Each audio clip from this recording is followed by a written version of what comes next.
Welcome to the stream.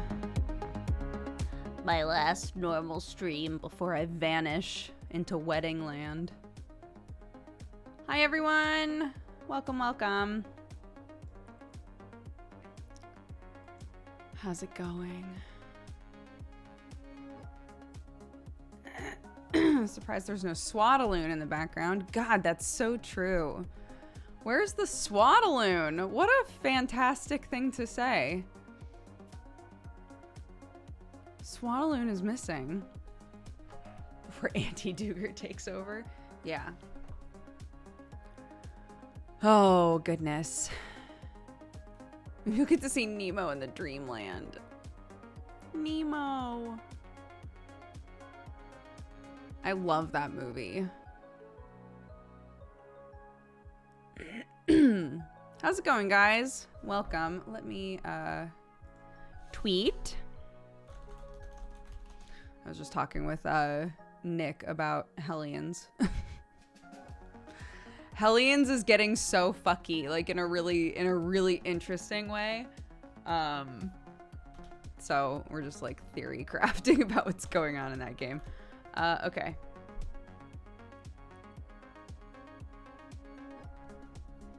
What am I trying to do? I'm trying to tweet.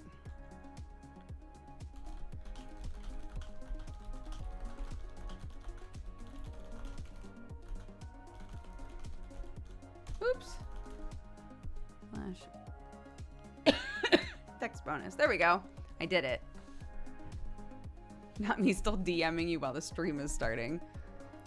You know, I still have your DM up. Oh yeah, it's die. This isn't like a burn or anything. It's just die, you know. But Clarky did a great job tie-dyeing. She did a very good job. I have this hovering. I saw your red thumb and I was worried. Yeah. Yeah, I can see how that would look like I fucked myself up a little bit. No, I'm fine.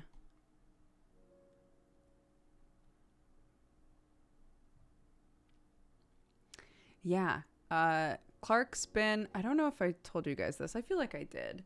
But for the last, I want to say like week and a half, Clark has been asking to watch tie-dye videos. Like all the time. She wants to watch them all the time. And she went to Sam and was like, Daddy, I want to learn how to tie-dye. I want to do the spiral method. And he was like, what? She loves them. She thinks they're really fascinating. Like watching these tie-dye videos and watching all of the different ways that people tie-dye. So we got a bunch of dye to try tie-dyeing. And Clark really wanted to tie-dye her. We have big like fabric laundry bags now because we're going to the laundromat all the time. And she was like, I want to tie-dye my laundry bag because one of them is just hers. Only her clothes go in there. And we were like, well, what if we find something else to practice on because we've never done this before? So maybe we like do a tester, right? So I found a couple of old pillowcases and I said, you could tie-dye your own pillowcase and use that in your bed. And she was like, absolutely, right? So excited. So she did the spiral method. She decided that's absolutely what she wanted to do. And I did the crumple method because it's just easier. Because the spiral method, I was struggling to like keep it in a spiral shape. And she insisted on doing her own spiral. So it was her like just wrestling with this big mound of fabric, but she did a great job. Yeah, and so she picked out her colors and we set the whole thing up and we tie-dyed stuff. And now they have to sit for 8 hours. So I'm trying to figure out like, because the next part of the process in this is just rinsing it. You just rinse it for a really long time until no dye comes out, and then you wash it, right? So I'm kind of like, okay, when 8 hours has gone by, I'll still be awake, but she won't. So do I, like, late tonight, because I leave tomorrow, right? And I don't want to, like, leave this project as like a, here you go, Sam. I know you had no choice in the matter, but you have to finish this. So do I just stay up late, like after super cousin time, and rinse them and give them like a quick wash, like in the tub or something, and let them air dry, and that way when she wakes up they'll be done? I think that might be the right way to do it.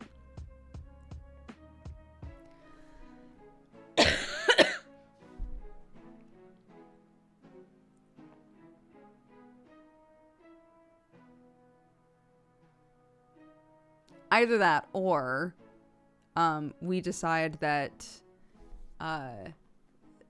rinsing it and washing it is her bedtime game, because we always play a game at bedtime.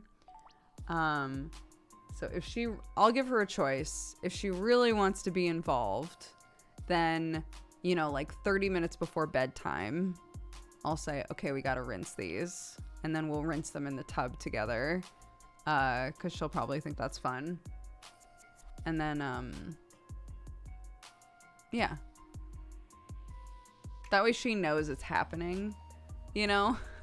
Instead of waking up and being like, what happened? I missed a step. I wasn't involved in a step of this.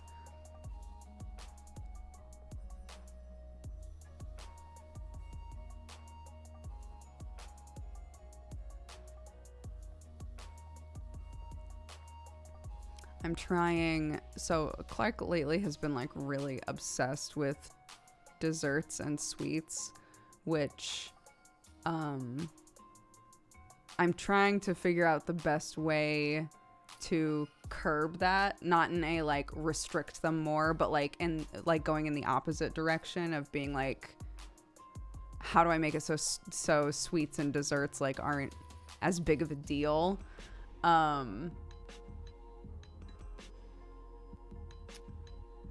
So, I'm trying to, like, basically just give her a heads up. Like, if she asks to eat more of something, I'll try to be like, okay, just as a heads up, like, the more that you eat of this, it might upset your tummy, and let her just make the choice. So today we went to, She was like absolutely crushing it today. Like, she's so tired today, but went with me to do all of these errands. And I was like, do you want to go grab something to eat? And she was like, yeah.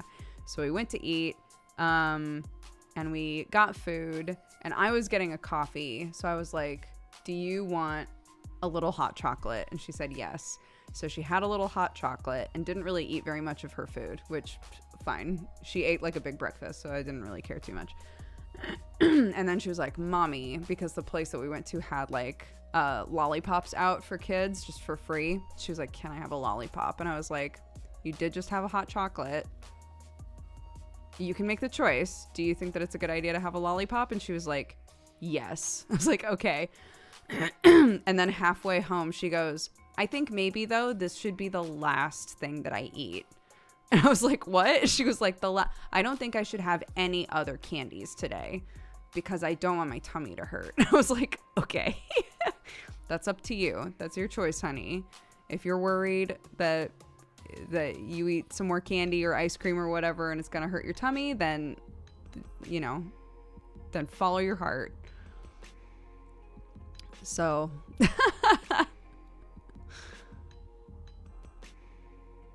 So we'll see. We'll see how that goes.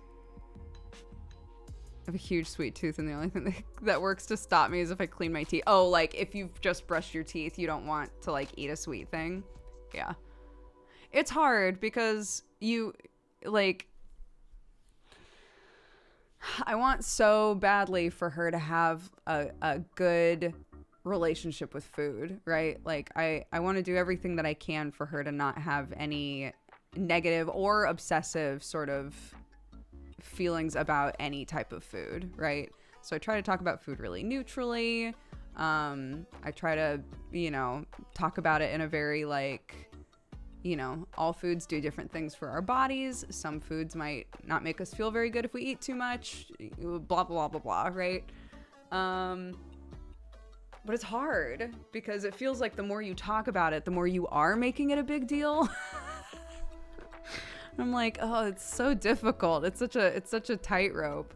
But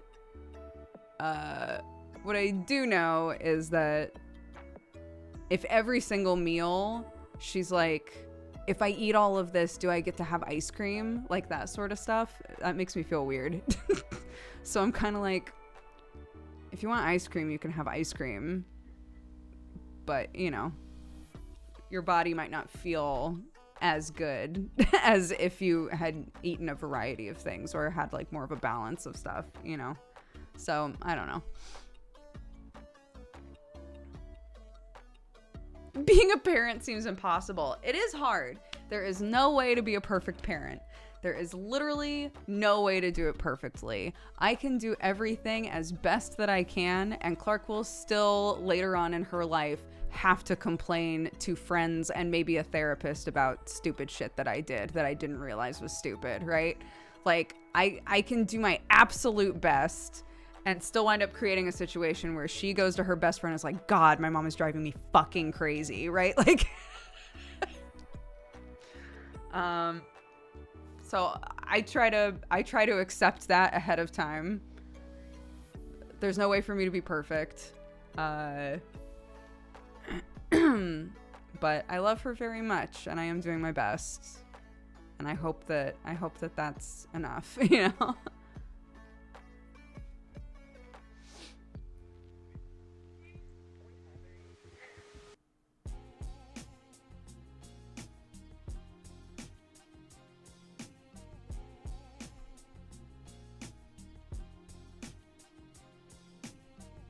Yeah, and I try to do that sort of stuff, Summer. I try to give her lots of options. I try to, if she's asking for a certain thing, give her a little bit of that thing, and then maybe also give her a bunch of strawberries and stuff or whatever. But yeah, or like give her options and see what she chooses. But 100% of the time, she's going to be like, I'm sorry, was one of those options chocolate? I will take that. That's what I want. I would like to just have chocolate for dinner. That would be great. Some of the parents that I've followed that do a lot of that sort of thing, like trying to do like food neutrality and all of that shit. A lot of them say that lessens over time. If you like let go of the reins a bit, if you take more of a standoff approach of like, here's your dinner, also here's your dessert, you get it all at the same time, eat things in whatever order you want, whatever. Eventually they will obsess less about eating the dessert right away, right? It won't feel as special that it's always there, sort of a thing. I don't know.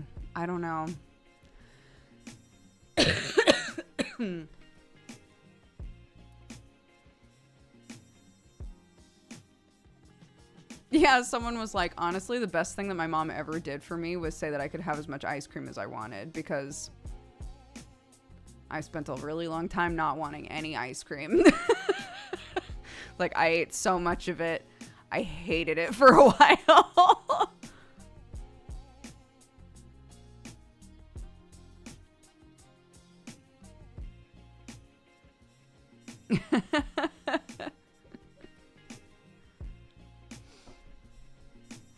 But what can you do? Ooh, that's very hot. I'm gonna set that over here for a minute.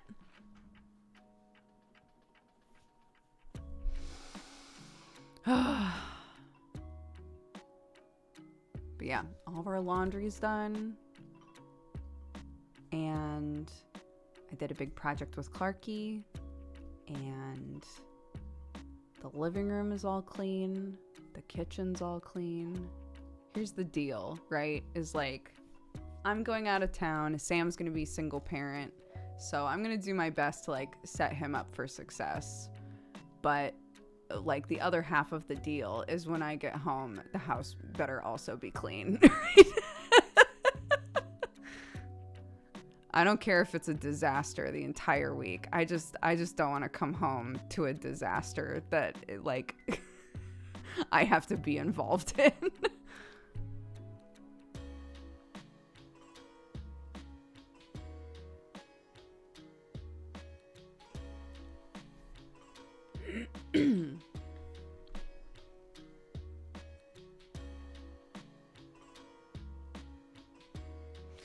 It's like when you become an adult and realize nobody can stop you from eating whatever you want, and then you eat whatever you want and you're like, God, I wish someone had stopped me.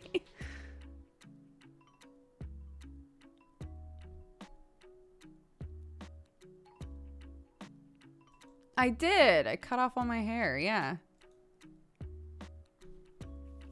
It's very short. I'm a big fan. I need to like mess around with like some of Sam's old like pomade and stuff. He still has all of those things even though he doesn't use them anymore because his hair is so long, you know. So I'm gonna bring one of those with me, I think. Thank you. Thanks, guys. Does Clark like it? Yeah, she didn't like it at first. She was very mature about it. She was like, Mommy, why did you cut off all your hair? I don't like it. And then a few hours later goes, actually, I think I do like it. It's just very different. And I was like, that's fine. It's a very normal reaction to be kind of squinty about a new thing. It's totally normal.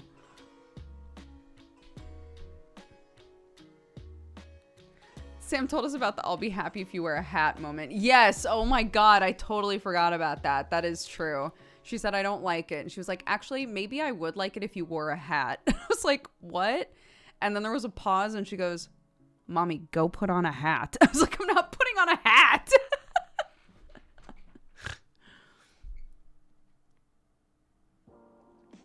Unreal.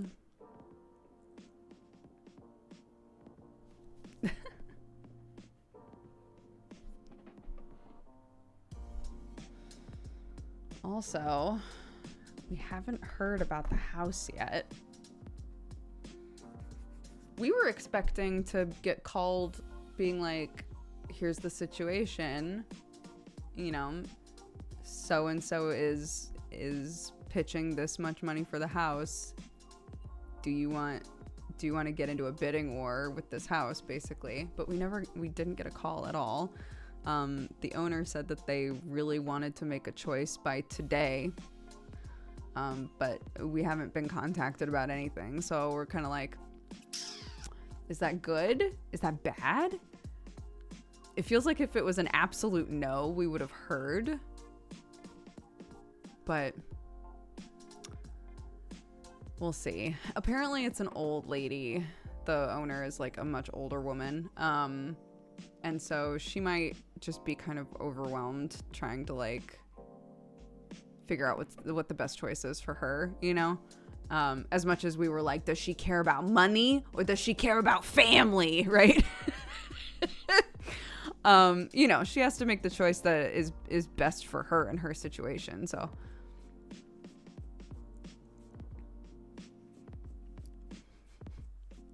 For anybody who missed the stream yesterday, basically, the person that we are potentially going to get into a bidding war with is a property mogul who has made it really clear, like, I can outbid anybody. I want to tear down this house. I want to build something else here, etc., etc., right? I have money to burn, basically. So we don't know if that's like a scare tactic or if he actually feels that way, but the person who owns this place, like 3 or 4 generations of that family have been in this house. So we basically countered with like, will potentially be 3 generations of a family living in this house. There are lots of kids, lots of family members. We want everybody to enjoy this property. You know, we intend on this being a long-term family home for us. So we're hoping, we're really hoping that she's like, yes, that's the one. Which is why I was like, does she choose money or does she choose family? But I don't want to, like, you know, I don't know her situation, so I'm not about to be like, if she chooses this guy, then she's a piece of shit. My gran never wanted to sell until the last second. I think they get really attached. That's another good point, actually. If she lived in that house basically her whole life, the idea of selling it is probably really difficult to, like, make that final choice of, like, yes, I will hand this house over to someone else, you know, so.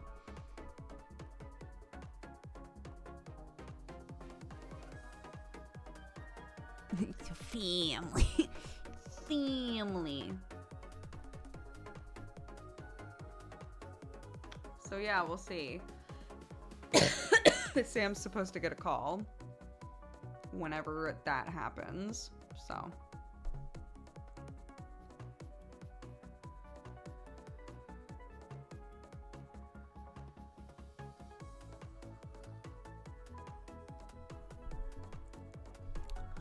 My wife and I got our house against a full cash offer because she wrote a letter to the family about growing up in the same area, starting our family here, and feeling bad about taking the house from them since their 3 girls left notes on the door that they love their house. Aww.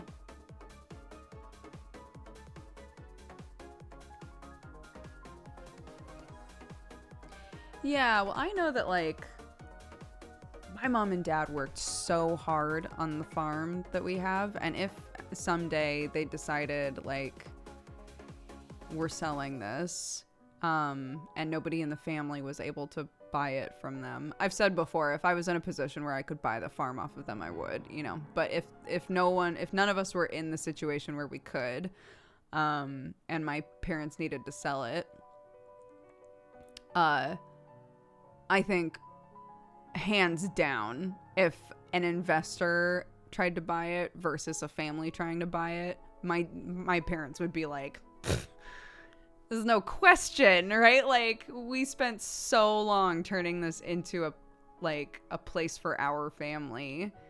It would really suck for all of that to go to waste, but but again, it depends on the situation that the person's in, you know.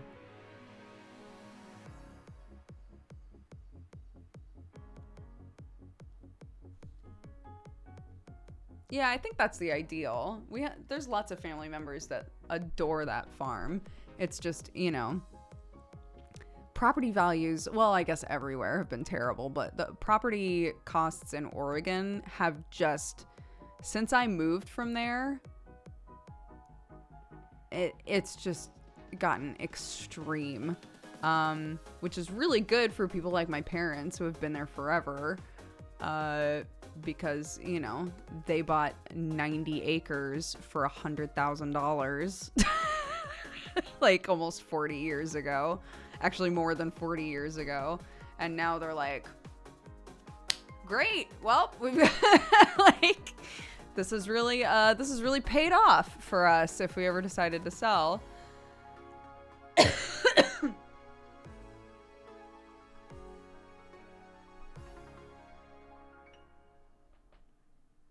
They're in Clackamas County.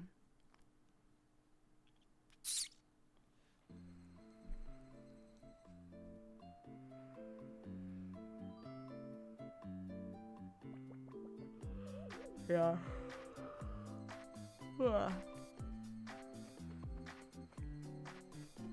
Have a good sleep, Grism.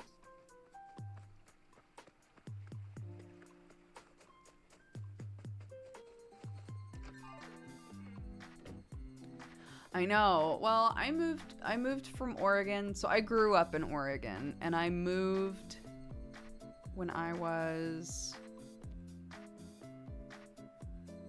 like 24-ish, something like that. So maybe 23. I don't know. So it's been like a little over 10 years since I lived there. And when I first moved, when we went to California, we were like, God, the prices out here are crazy. The prices in Oregon are so nice. Like, we could afford such a huge place in Oregon. But, you know, we stayed in LA. And now you look at the prices in Oregon and it's kind of like, well, it's about the same. So...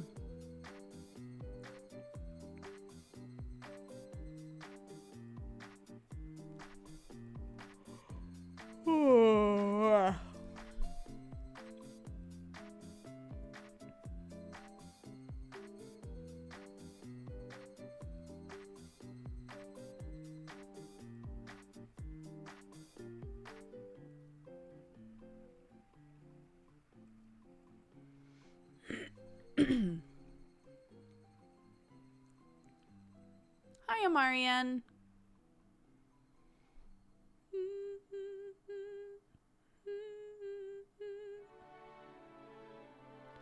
Over and over again.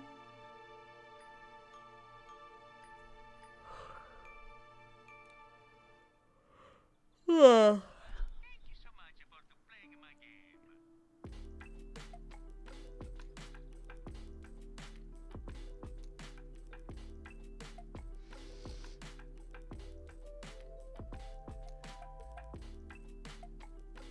Yeah, I guess I should specify the area of Oregon that's near my family, which is the Clackamas County area, all of that.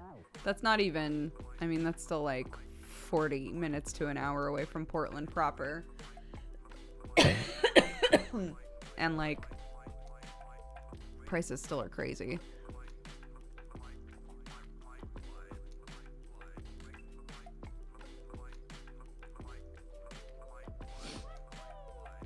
Mm-hmm. But I still don't know when.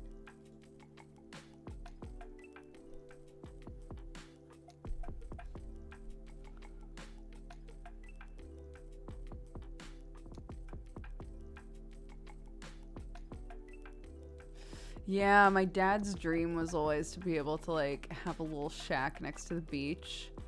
And even when I was a kid, he was like, it is just, there's no way. There's no way I will ever be able to afford that. And now, if I had like a windfall, if I like suddenly just had so much money I didn't know what to do with it, I would get a little shack for my mom and dad by the beach. A nice shack, you know.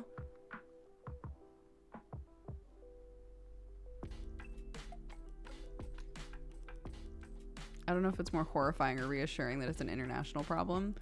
I mean, there are all kinds of graphs, aren't there, that you can look at that are that compare like how much money people are making versus how expensive houses are, right? And the amount that people are making generally has remained almost unchanged, but the cost of housing and land has gone up like crazy. And so when people are like, I don't understand, when I was your age, I already had a house and 8 kids and, you know, blah, blah, blah. And it's like, sure, okay, but the situation is different.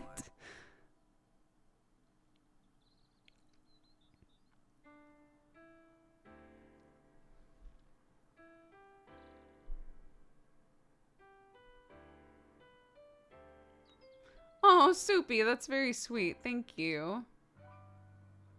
I don't know that I have any more Clarky stuff from today. She did get a pretty good night's sleep last night. She basically passed out immediately at like 6:30, 7 o'clock, something like that. She came home from school and was like, I'm tired. I'm going to bed. And we were like, okay. And followed her upstairs and she was like, I would like the fan on. I would like 2 blankies on me. I'm going to get into my pajamas. I was like, we need to brush teeth. And she was like, could I climb into bed and then you brush my teeth? And I was like, you know what? Sure. You're obviously like half awake already. So yeah, that's fine. So she literally climbed into bed and then I just like dry brushed her teeth. And then she was like, Daddy, I want you to be on snuggle duty. Mommy, I want you to read me a book. It's like, okay, fantastic. Like she just like put everything exactly where she needed it and passed out.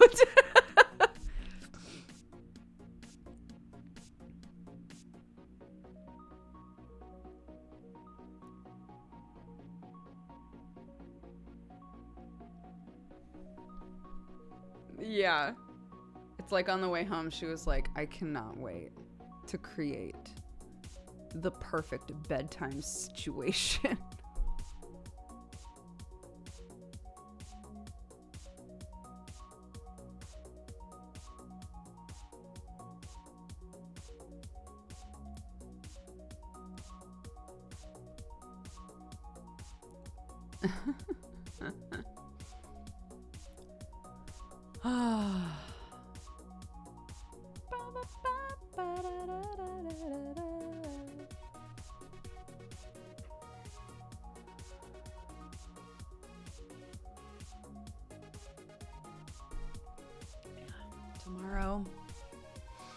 Tomorrow I get on a plane. Feels like I blinked and now I'm getting on a plane.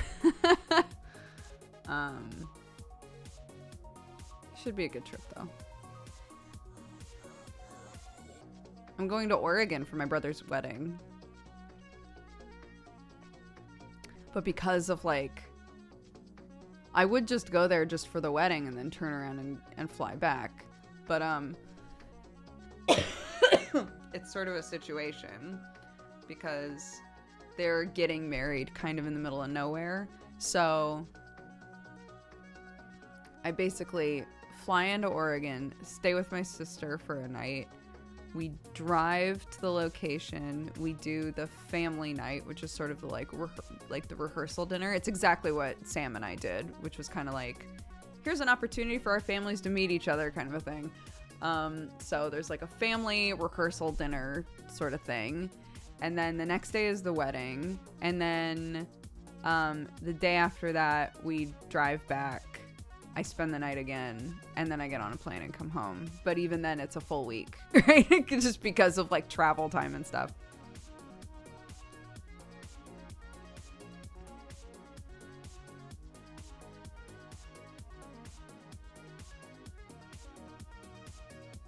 Yeah, I'm very happy for him. This is his second wedding, so he's kind of like taken a back seat. It's been like, whatever you want, my love, whatever you want this wedding to be, I will help in any way I can, but you know. I'm excited to hear about how everyone reacts to your look. I still don't completely know what I'm wearing, which is fine. Why does Sam have to stay? Because it is a no children wedding. So there, even though we started asking people months ago, no one could watch Clark. So the only option is Sam. You know, if out of the two of us, you know, who's gonna go to my brother's wedding, it's gotta be me, right? So yeah, so Sam is staying here with Clark. It didn't seem to make sense for all of us to go over there when Sam and Clark can't even go to the wedding. I feel like that would have made it even harder for her, because she would obviously really want to go. So to be there while everybody's getting ready to leave for this wedding and then having to just like stay, you know, I think would suck. So it's not that I've hidden it from her. I have told her that it's a wedding, But generally, we've just been saying, like, I'm gonna go see my brother soon. You know, I'm gonna go see Uncle Jared soon. And if she asks me for what, then I say for his wedding, right? But generally, we've been able to just kind of talk about it like, Mommy's going on a trip to go see Uncle Jared, and then I'll come back, you know? Totally. And that's what I've said too. It's their wedding. I totally get saying, like, kids are a lot. I don't want kids at the wedding, right? And also, they were looking for ways to kind of create reasons for less people to come, I think. There were a lot of people that they felt obligated to ask. And so they made a lot of, like, kind of strict things in their invites, like no one can bring a +1, no kids, you know, all of these other things to, like, make sure that the number stays really small if possible. So it's fine. I understand.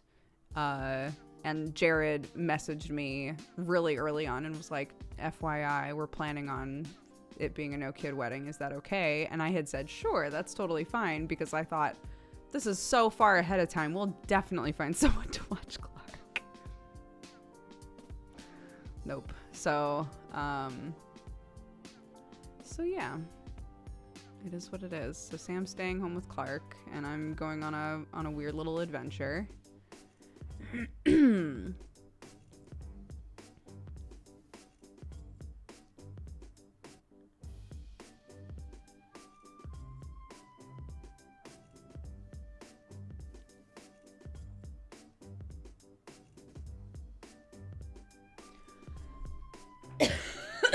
Oh my goodness.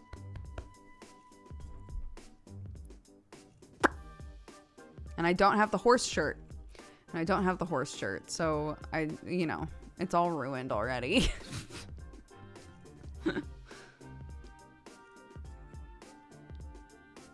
I'm doing a no kids pets allowed wedding for maximum chaos. Oh my god. No kids, but bring your pets.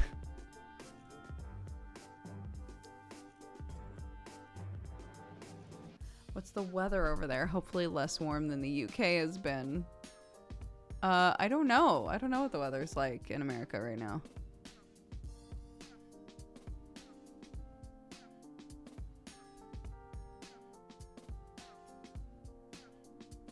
Can't you, like, board kids somewhere like a dog when you travel?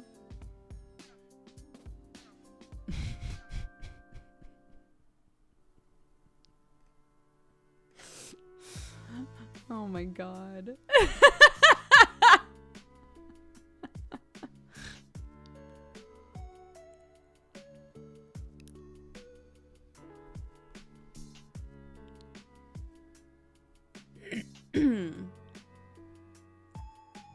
Is Oregon as dry nowadays as California? No, not at all. It still rains a lot there.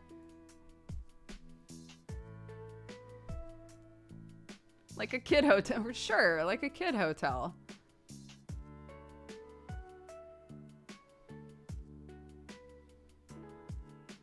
Assuming that was like an earnest question, I can't imagine a situation in which I would feel comfortable leaving my kid with people that I don't know, just because they run like a overnight kid daycare situation. So no, I would not do something like that. What if they have 5 stars? Nope, I don't give a shit.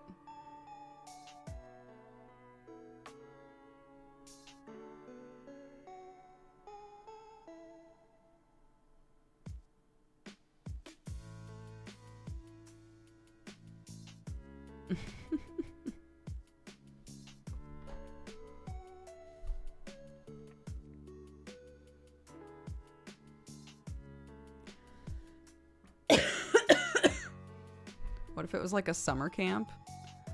I already feel weird about summer camps, so... Also, summer camp for a 4-year-old without your parents is not a thing, I don't think.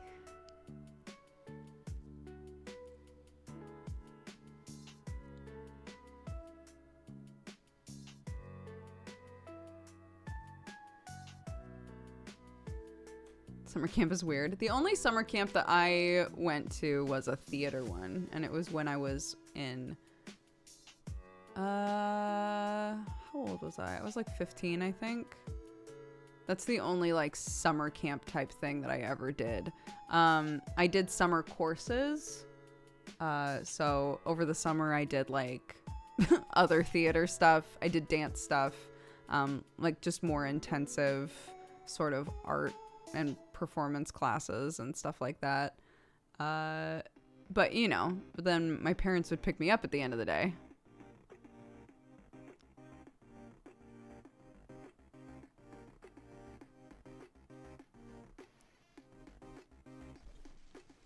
Oh my God. Yeah. I'll never forget when I went to that theater summer camp, the person that I was bunking with was like, homie, you have got to like talk to people.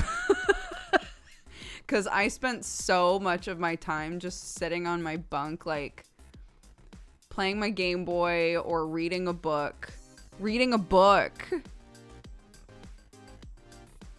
And my bunkmate was like, what are you doing? What'd you come here for? Like, come on. And then taught me how to skateboard a little bit. She was a real one.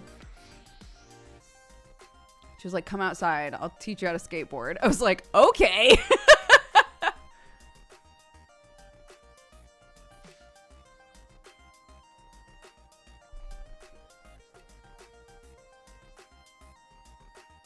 I know. That is one thing that I'm very excited about, is that the quickest way for me to jumpstart reading again is to go on a plane. I've realized this. Planes are like a weird gateway drug to book reading for me. So I'm bringing Harrow. I'm gonna go hard. I'm gonna fucking read Harrow. I'm gonna finish Galaxy. I'm excited. I'm bringing like 3 books. I'm gonna go hard. Boo to that bunkmate. You can do what you want. I should specify it didn't come across judgmental at all. Which I think it could have. It definitely came across like,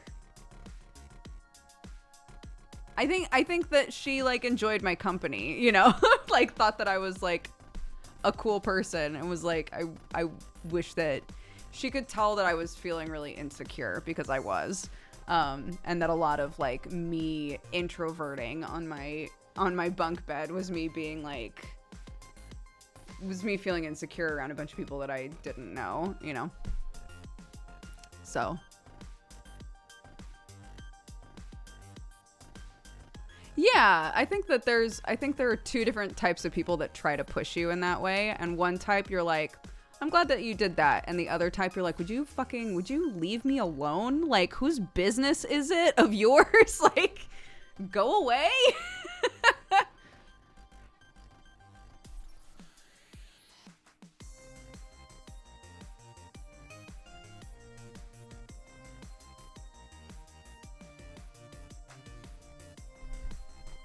So yeah. And I like you, other people probably would too, type of thing. Yeah. There was one person that I think about all the time, and I don't know why. I don't know why I think about this person all the time. I don't remember, well, we've already said I have trouble remembering faces, right? I don't remember what she looked like. I don't remember her name, none of that, but I remember like the aura of her, if that makes sense, like the way that I felt when she was around. This is not in a forbidden lovers sort of way at all. It like almost the opposite. Where like every time I was in a situation where I was trying to talk to a person, she would appear and start talking over me every time. And one time I was trying to talk to a teacher, and she just started tap dancing right next to me. I was like, what the fuck is your problem? Like, it was so weird. She like really had it out for me. But I couldn't tell. I was trying to figure out. It was bizarre. I spent the last couple of days trying to. I wish I had just like concocted this story, but I did not. I spent the last couple of days trying to figure out if she did it to everyone, if it was like a I'll die if I don't have attention situation, or if it was like against specific people. So there were two things I was trying to figure out. Number one is, does she do this to everyone? And number two is, does she do it to people that she perceives as like being her, not enemies, but like rivals, you know, like people who are, because it was a theater thing, right? So everybody kind of has, if you were doing theater a lot before you showed up here, you probably had an idea of like, these are the sort of characters I tend to play, you know? And I'm wondering if she like zeroed in on the other people that had the same like kind of vibe as her on the stage and was like, I have to destroy them. And the way that I'll do it is by tap dancing right next to them every time they try to say something. Yeah, in theater, everyone's got rivals and everyone is desperate for attention. So it's really difficult to tell, like, if something is sinister or not. Yeah, oh my god. I wish that I wish I could remember her name. She was such a monster. I kept trying to be nice to her because that's just me. I kept trying to be like, maybe one of us just needs to, like, reach out, you know, maybe one of us needs to like say a nice thing, and then all of this like weirdness will deflate. That didn't work. So I gave up. No, I was 15. This was high school. So, you know, I think that this has a high school vibe to it.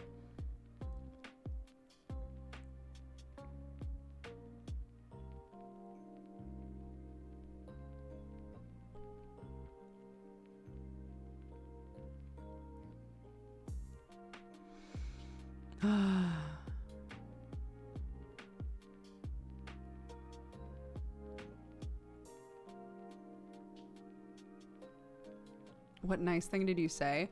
She used to do this really cute thing with her hair. She did this like cute like twisty thing with like little clippies and stuff. And so I complimented it.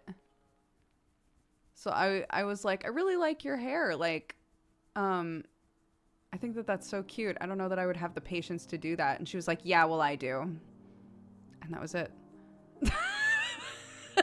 Like, fuck, okay. You know what? I can tell you hate me, so. Somehow that also turned into a competition. Like, she did take it as an attack. I was like, wow, I don't have the kind of patience to do such a nice hairstyle. And she was like, I do. I have the patience. So I win.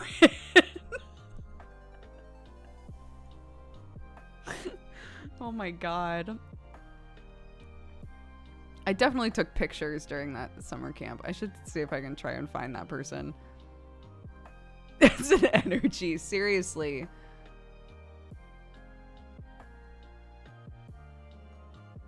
She was I'm realizing she was like my Bakugo for that summer. Just like nothing I could say was the right thing to say.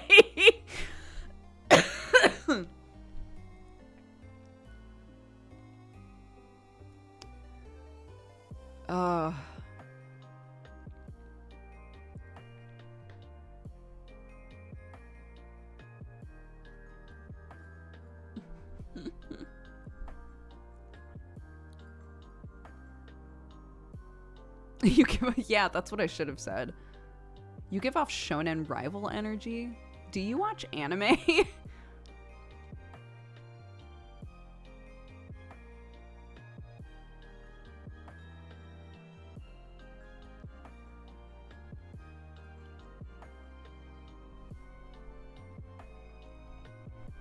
She was the Greg to your Hildebrand. Oh my gosh. That trip was also when I realized that one of my favorite snacks is fries and raw onions. It's weird the things that you remember. There were a bunch of fries left over from like the cafeteria lunch, and some raw onion that people had been putting on hot dogs or something, I think. And I was just eating raw onions with I was just eating chopped up raw onion with fries, and it was great.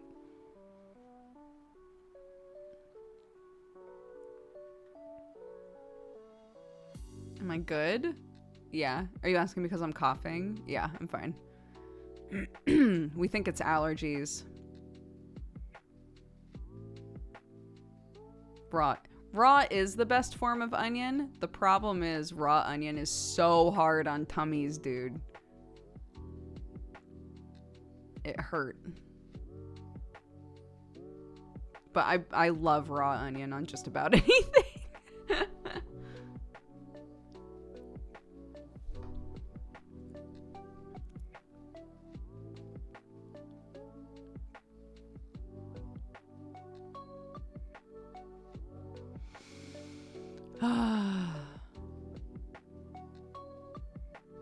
Anywho, I hope you enjoyed that story of my weird anime rival that I had at summer camp.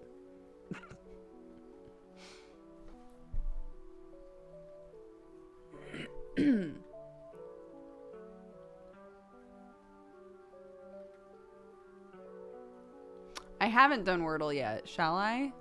Are you guys good luck today? Be honest. Be honest.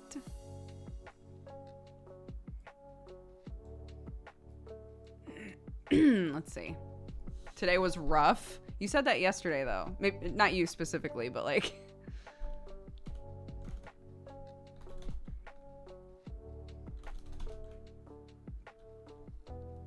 Okay.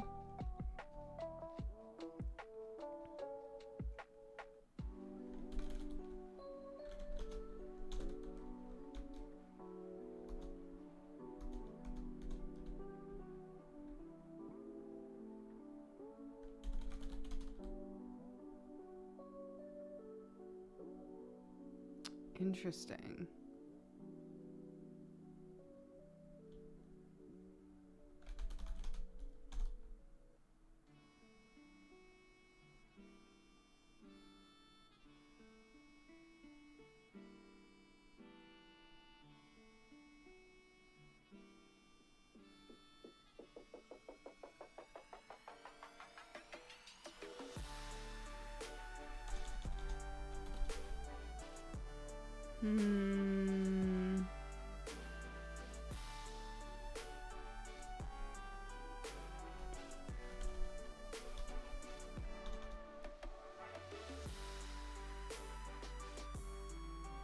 I could have gotten it in 3, but I got it in 4. I'm on my 4th try now. I have 4 letters. None of them are green yet.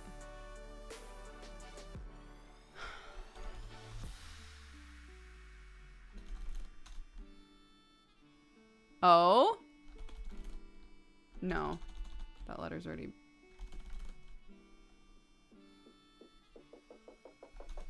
Got it. Yay! I got it in 5. Cool.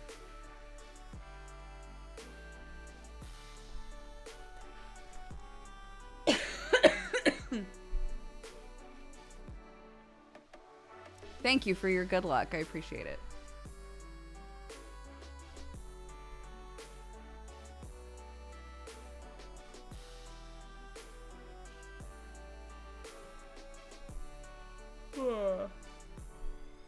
Yeah, let me show you. Hold on.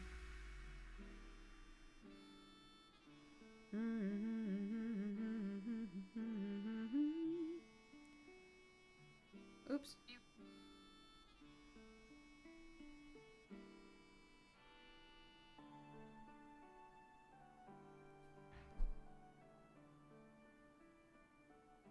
Look. So that one's hers. And that one's mine. She insisted that I use the orange and the peach, which I was fine with. And then hers got to be like more of a rainbow sort of a situation. So yeah, that should be fun.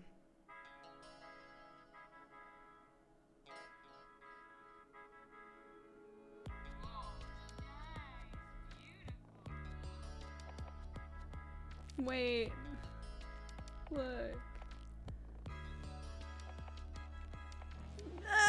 She's so tiny.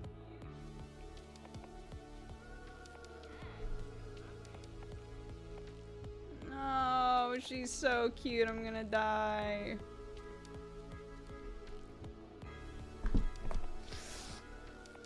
She's 4 now. She got up and made her own breakfast this morning.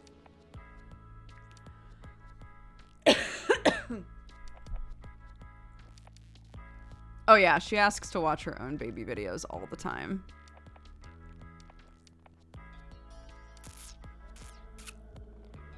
Rumor on the street is that our apples are delicious.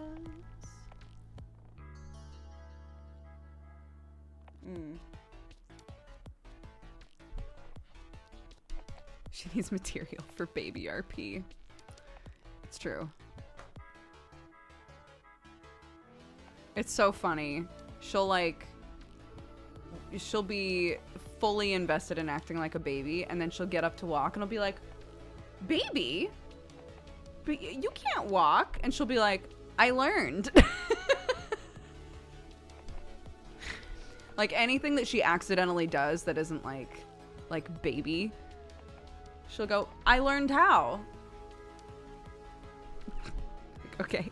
She'll start talking in full sentences and I'm like, wow, baby, you've learned so many words. And she's like, yeah, I learned to talk. Like, wow, that's incredible. What a genius baby.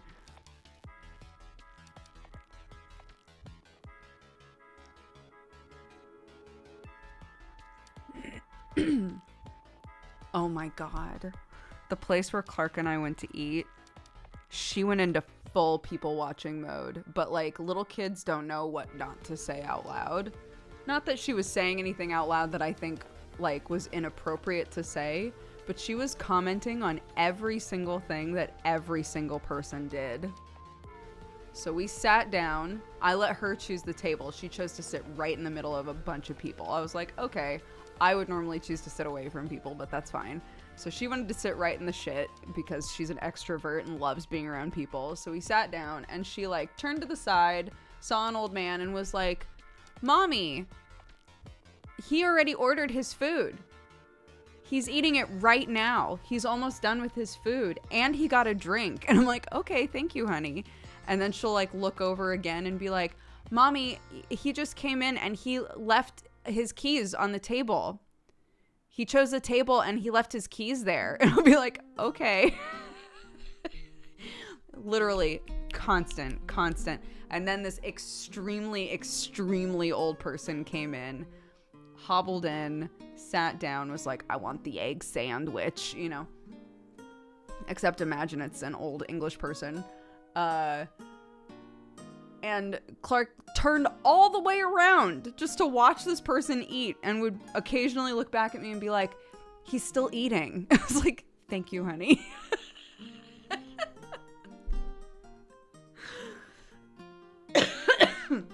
It's like, you don't have to stare at people. They're just minding their own business. You can mind your own business too. You can eat your food instead of watching other people eat their food. And then this older person like made eye contact with her and she looked at me all offended and was like, you looked at me. And I was like, you've been looking at everyone. You've been full on staring at people. They have every right to look back at you, honey.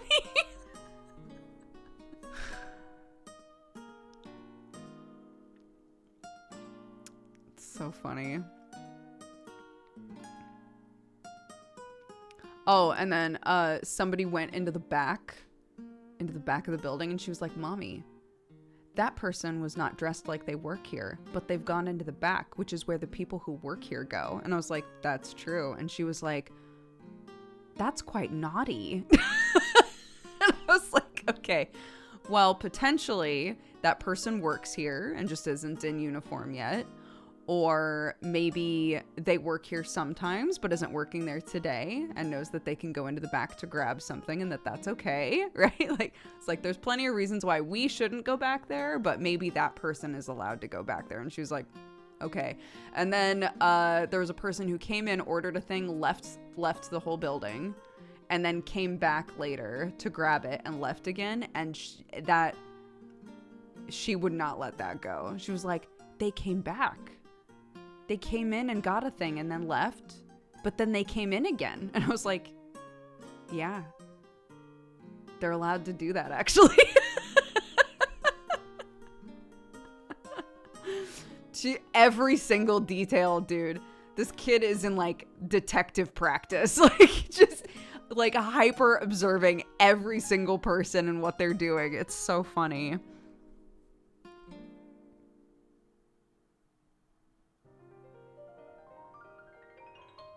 Yeah.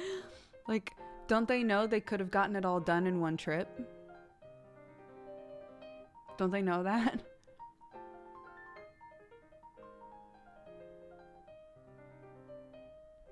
Thank you. Thank you, Forecast Gray.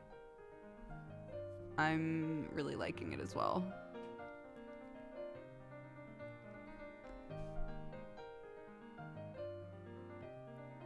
The other thing that she's started doing is like talking through whether or not she's been somewhere before, which is really interesting from a 4-year-old, because they're definitely old enough to recognize if they've been somewhere before, right? But like sometimes you go to a place that looks very similar to a place you've already been. It's really interesting to sit with her in a building and have her, she starts describing what is the same and what's different to try and decide for herself out loud, like whether or not she's been there. So say that we're in a Sainsbury's that we haven't been in before, but obviously she's been in other Sainsbury's, right? She'll start listing off like, well, I didn't recognize the parking lot. We were parked in a different place than usual, but everything inside looks the same. But when we walked where the bread normally is, the bread wasn't there. I'm like, that's true. It's because it's a different Sainsbury's. So things are like in different places. And she was like, so I haven't been here before. I'm like, I don't think so. Maybe you have with somebody else. Sainsbury's is a groceries chain.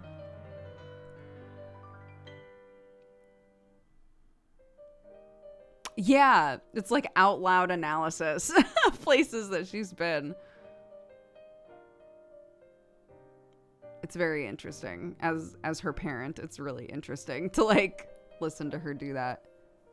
She did that today when we went to get food. I've never taken her to this place before. And she was like, I've been here before. I was like, have you? And then she paused for a while. And she goes, yeah, I have been here before. And then paused for another little while. And then goes, no, I haven't been here before. Started talking through like everything that was different at this place in comparison to the place that she thought it was. Yeah, I do think that it's like an early version of like an uncanny kind of like, wait, like a glitch in the Matrix sort of feeling of like, I've been here. I haven't been here? Is there another place that's just like this? Did I go here but I've forgotten? Or, you know, sort of a thing. I think everyone does that, right? So it's interesting to have a really little kid do that, like out loud.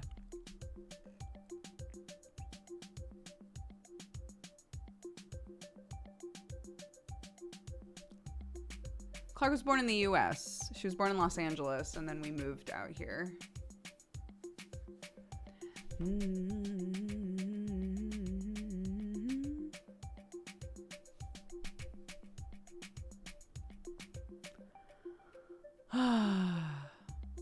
Someone was asking about the chickens. They're good.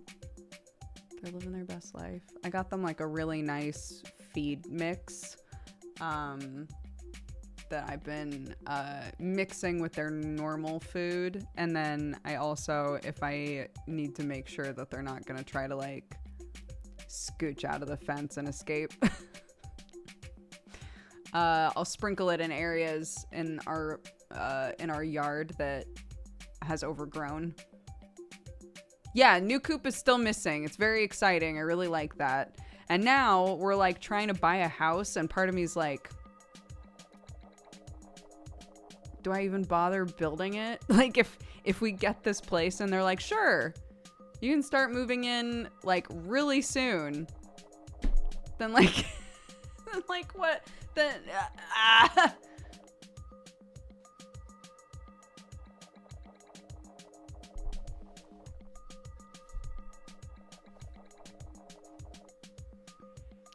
I mean, the house is in the like general, 10 to 15 mile range that we wanted to be in. Yeah, we're trying. We're really hoping that we get it, but I'm trying not to get too attached.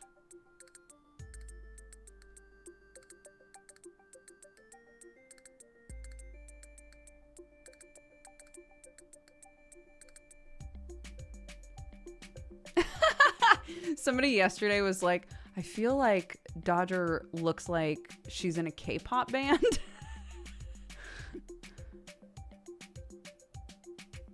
Which I would take as a huge compliment, so.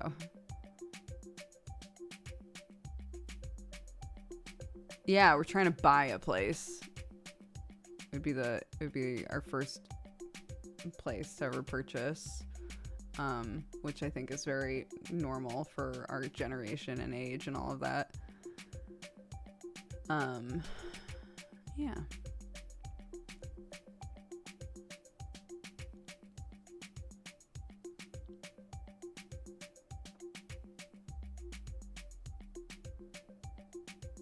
Sam said he laid on the young family story thick. Yeah.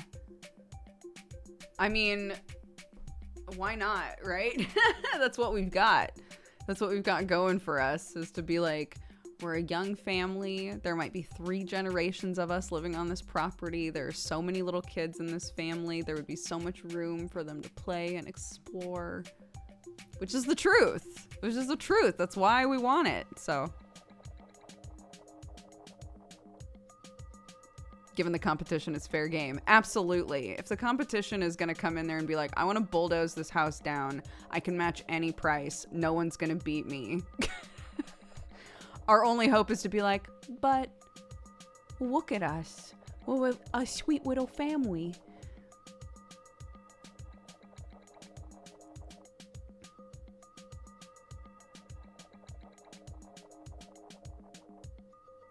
Yeah, we're trying to buy it with Sam's parents, so they would also live on the property, which again is another thing that's very common for our generation, is to say, hey, this might be a lot easier to do if we join forces to get a house.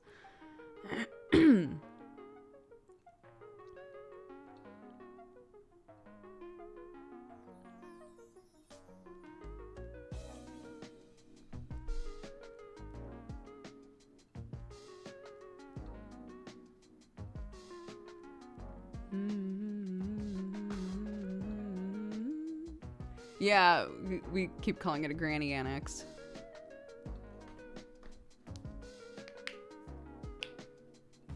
I bought my house and my parents live in the apartment on the property. Yeah. Like, why not, right? And I've said before, I would like for there to be enough room that if, for some reason my parents needed to, come stay for a long time or whatever, I would love to be able to get even just like a big mobile home situation and put that somewhere on the property so that they have a place to stay as well, That would be great. That would be the ideal, but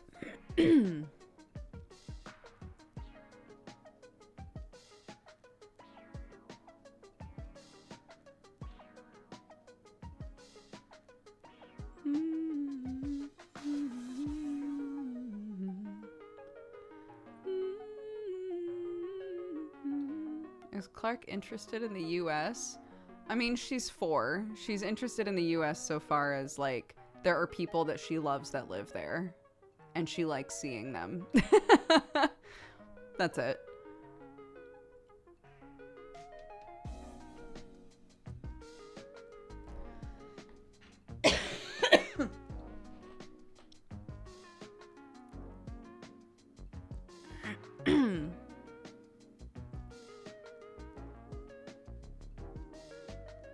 My pronouns are she, her.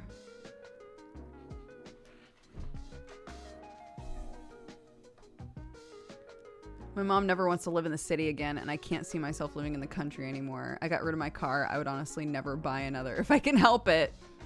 Yeah, a friend of mine from college, a really, really good friend of mine, she was like, I just want to live in places where I don't need to drive. She's never learned to drive. She has no interest in driving. That whole idea of it gives her insane anxiety. So she's like, there are plenty of places I can live for the rest of my life and never once need a car. That's the situation that I want. Car-free folks, rise up.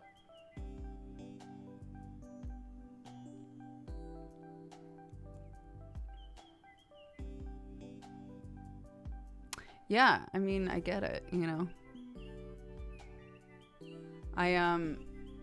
I grew up on a farm, and I really miss like moving here helped a lot. This specific place that we're in now, because it's very country, but like the privacy and the quiet and all of that you get from just like being in a place where you have no neighbors and stuff like that, that's the ideal. That is the situation that I would love to have again.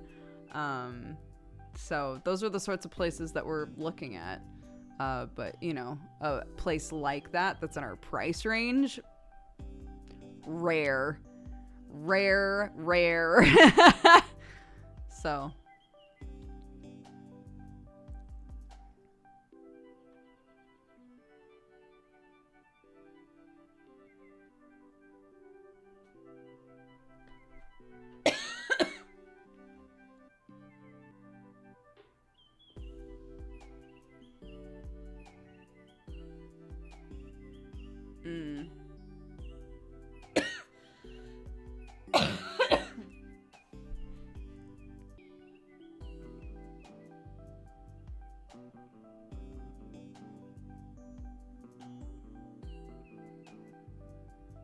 last I checked, only 22% of people in Tokyo own a car. I mean, they have such good public transport. I'm sure they don't need cars, right?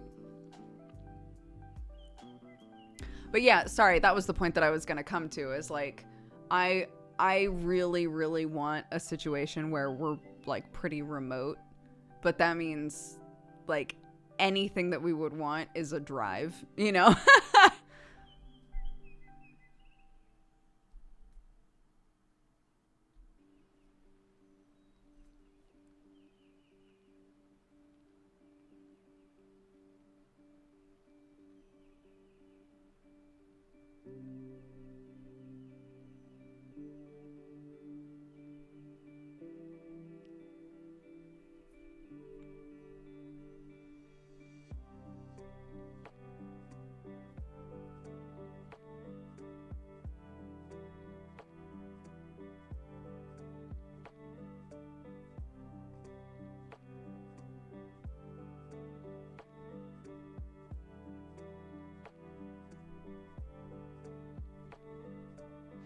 As someone who's lived in Japan for the past 10 years, you most definitely will never need a car ever.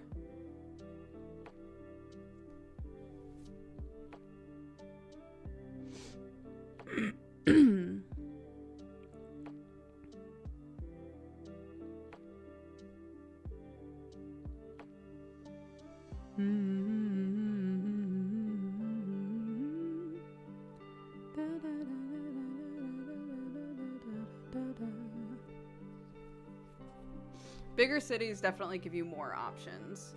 I also think, as someone who grew up in a small town, bigger cities also give you more access to a community that is more like-minded to you, potentially.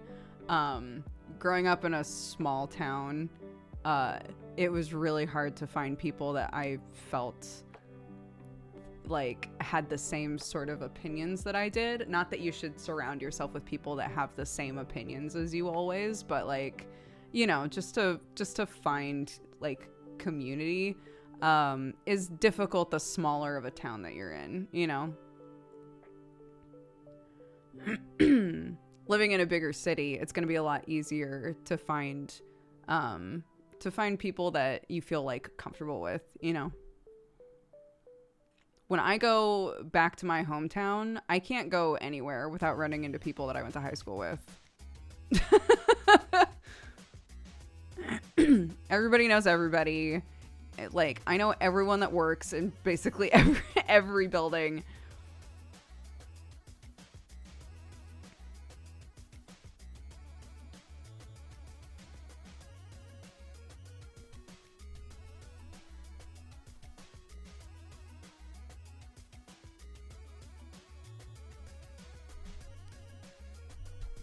Yeah, it might be easier when you're an adult, but I kind of doubt it. I have a friend that I grew up with in my hometown, and she moved back to our hometown. Oh my God. She texts me all the time like, homie, this town is a mess. So, but you know, when you're growing up and you're trying to kind of like figure out who you are, it's really hard to like tune out a lot of opinions that might make you feel more or less ashamed of yourself in different ways.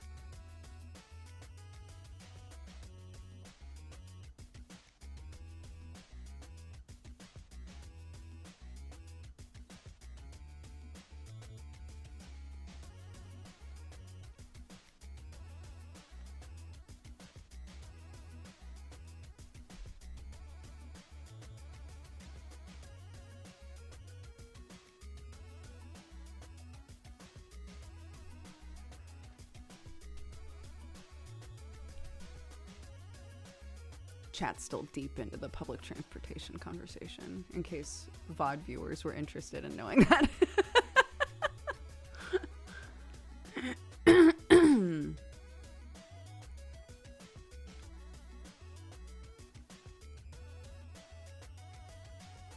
Look, I can't complain. England has way better public transportation than America did. It's still not perfect here, but like, I know that as long as I get to a train station, I'm probably set. I can probably get just about anywhere once I get to a train station. So that's way better than what it was like in America.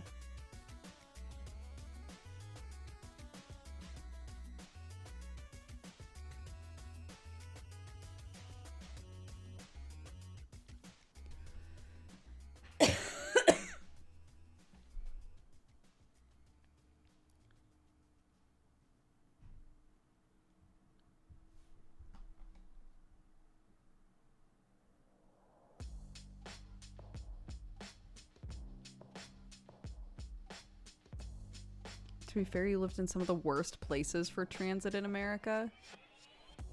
What are good places for transit in America? I've spent a lot of time in Portland. It has the Max, but the Max only goes to some places, and there isn't a way to like accurately get everywhere in Oregon. I've lived in California, and the system there, like the train system is really minimal. The metro system inside of LA is dicey at best. It goes to some places, but not all places, you know. I wouldn't say that those are like the worst places for public transport.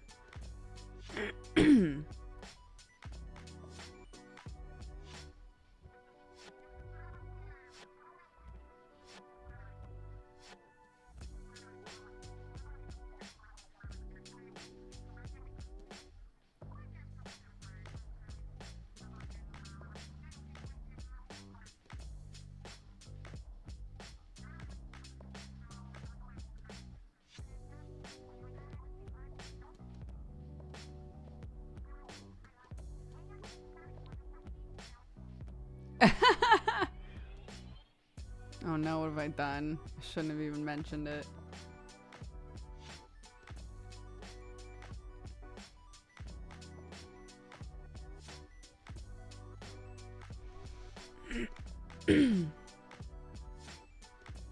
I guess that's a fair point. I haven't lived in Oregon in 10 years, so I don't know in what ways they've developed public transport since I've lived there.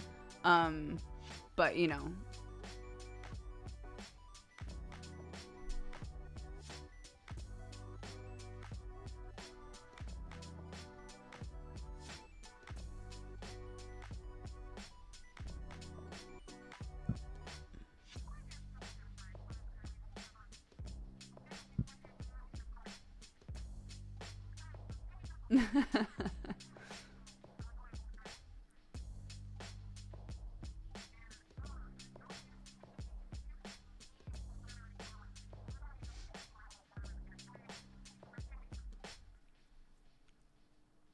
Hi, Jossum.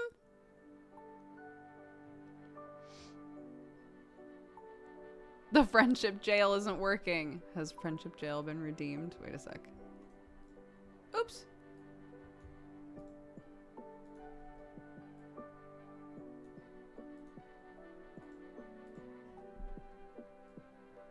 There is a friendship jail.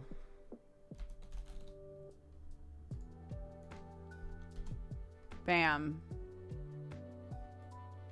Welcome to jail.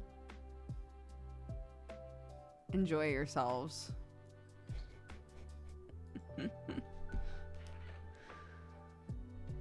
Wee woo, wee woo, wee woo.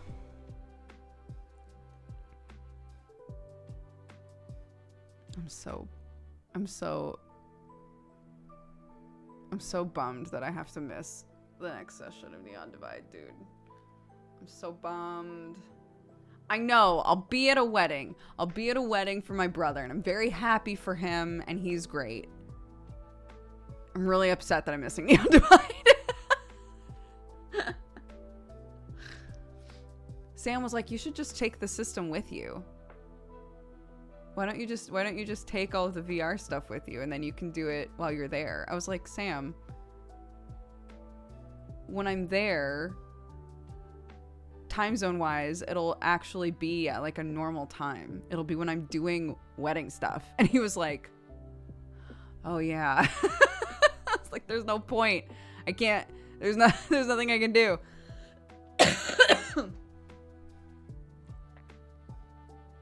It's okay.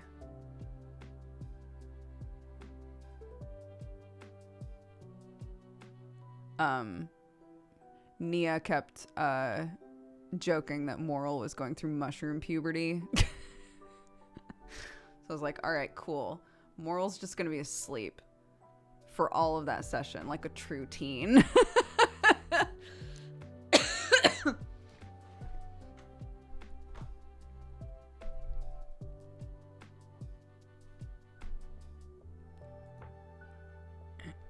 It's because here, I'm gonna leave you on emote only, but technically emote only is done. Technically friendship jail is done. It's because I have eyeballs all over myself, and people were like, I know they're eyeballs, but they kind of look like acne. It kind of looks like you have an acne situation going on. And so Nia was like, it's like mushroom puberty.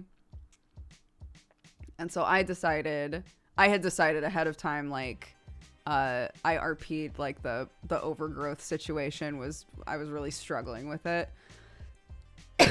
So I was like, cool, next session, it'll be kind of like their body is like growing into things, and like they just can't wake up, basically. Like it just gets to be overwhelming, and they sleep for the whole day. But having it called mushroom puberty was very funny. Anyways, so I guess Moral's going through mushroom puberty and we'll just sleep all day. Okay. You're free. Free to exact vengeance on he who imprisoned me. It's the curse of the lamp, all the power in the universe, and I'm bound by the rules of a genie, which means I can't kill that upstart Aladdin unless I have someone arrange it for me. Take me to Agrabah once! It's been a while.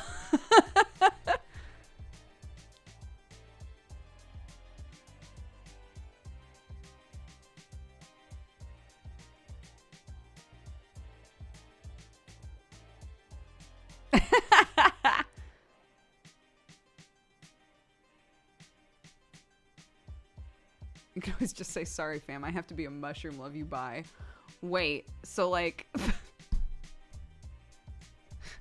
go to everybody and be like, hey, so if you go into Moral's room, they're just a giant mushroom. They've just turned into a mushroom. No face, no nothing. They're just a mushroom. That would be so fucked up. Anyways.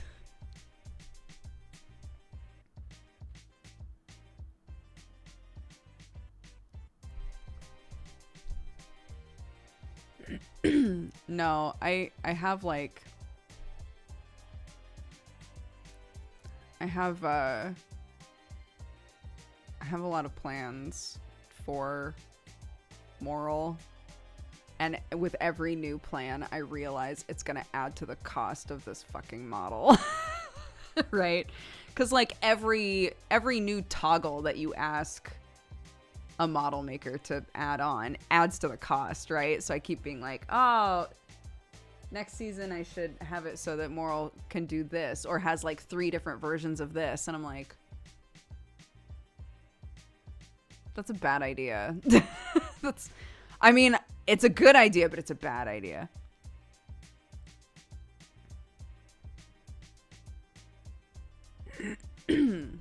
It's a money sink, like kind of, but at the same time,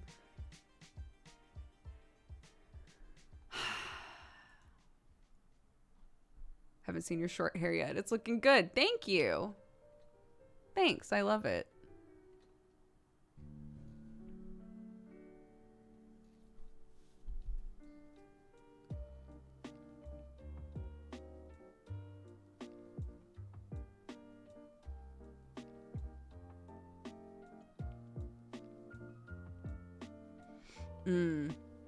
I'm trying to learn. So, instead of, and you might say that this is a terrible idea, but instead of focusing a lot on the model making aspect, I'm trying to learn how to do the Unity side, which is like how to take an effect and put it on the model and place it properly and then turn it into like a toggleable part of the expression menu and like all of that sort of stuff. That's all done in Unity. I'm trying to learn how to do that because that sort of stuff, it would be nice if I could add that on if it's stuff that's already like preset and made. It's hard. It's hard.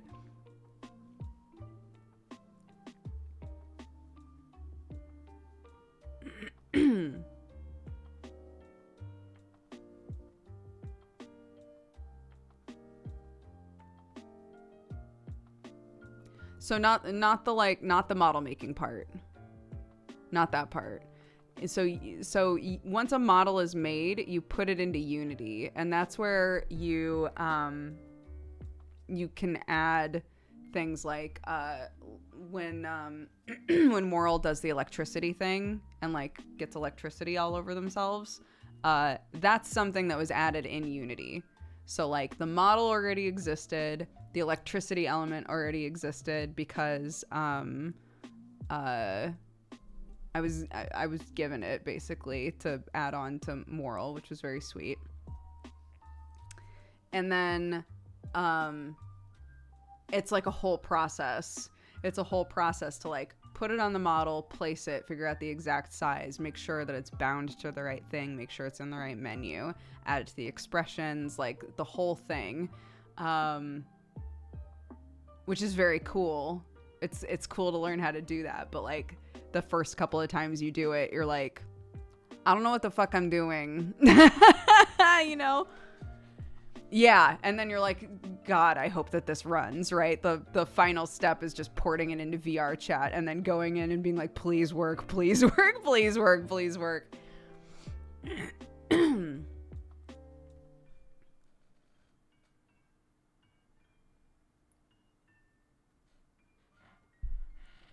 Yeah, it's hard. I swear to God.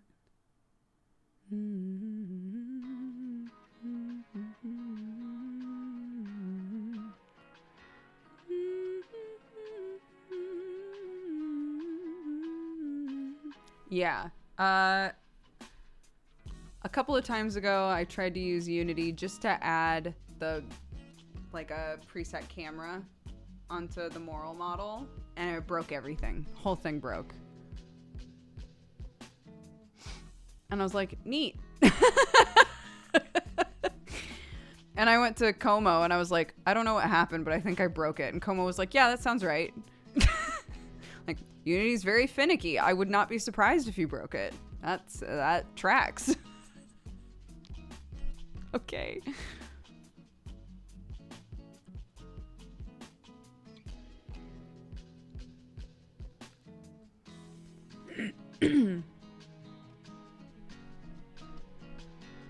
I know, dude. A mess. But yeah, the lightning part, Advocat took me through literally step by step to add the lightning onto moral. Thank God. Because Advocat has done that, 3 million times. So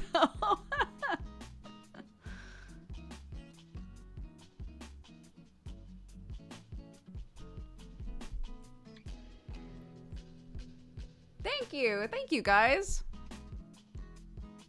I like it. I was looking at pictures from the first day that I had the hair, and I was like, oh, it was much bigger on Friday.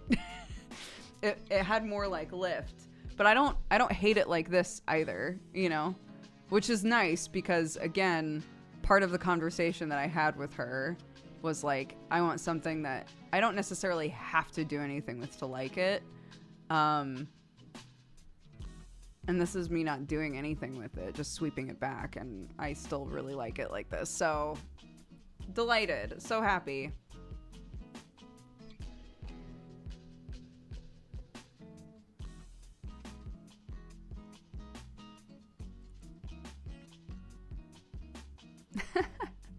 It's taller hair shows dominance. Yeah, for the tie-dye thing, every tie-dye thing that you watch is like, don't soak it, right? Just get the color on there, but don't soak it, because you want the variations in color, right? You want some places to basically stay white. You want there to be some areas that are really dark, some areas that aren't, etc. Clark absolutely soaked hers because she was focusing on not letting there be any areas that were white anymore. So if like the tiniest bit was still white, she would just keep squeezing so much of the paint on there. And I was like, honey, it's good. It's fine. Don't worry about it.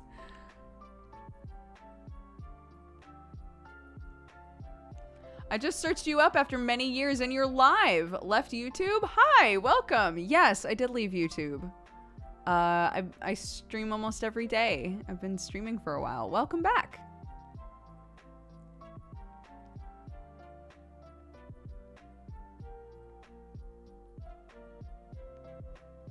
Yeah, the ones that we did, that's why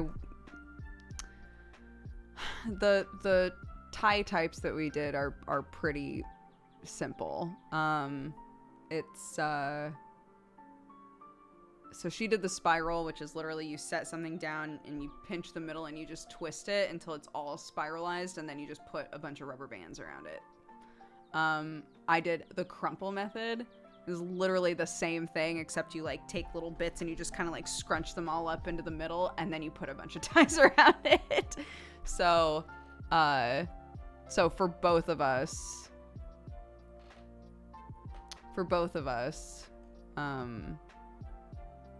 you know, it was like the tying part of the process was pretty simple, but we're not trying to do anything like complicated. This is a tester, which is what I kept saying to Clark, because she initially accidentally squirted dye in like all over it, like a specific color, and she started crying because she was like, I'm supposed to put it in just one section, but I got it everywhere. And I was like, that's okay. We're learning how to do it. This is exactly why we're trying this out on a pillowcase first, right? Because it's totally fine. Like, we have to try it to know, you know, how to do it properly. So it's fine. Don't worry about it too much.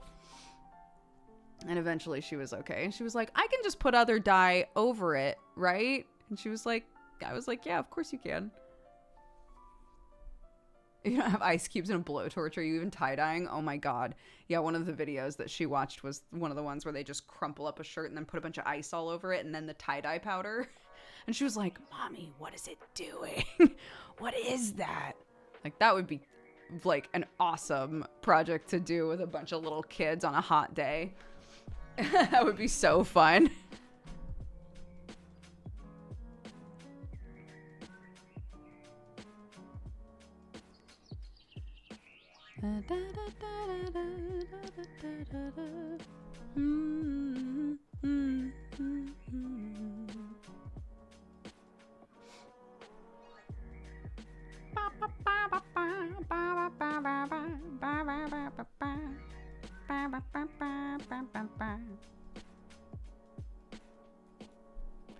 Here's the only problem about there having been like a demo week is now I'm mad because there are a bunch of games that I really liked playing that I can't just keep playing, you know?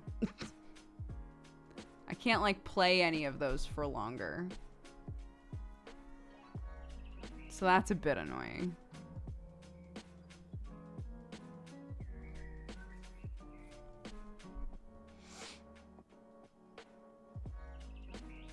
Which ones are you most excited about? Oh, hold on. Let me open it.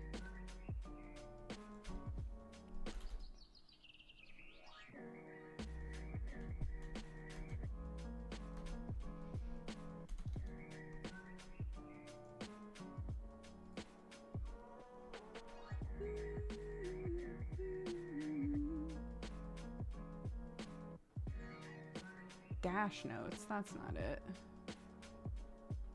Oh my God, where did I put it?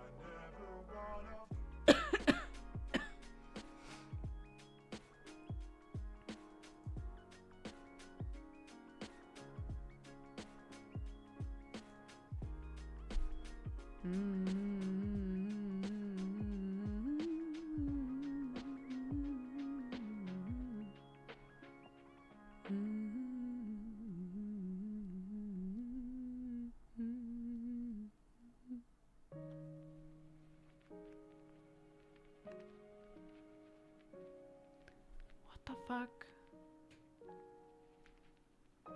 Okay, hold on.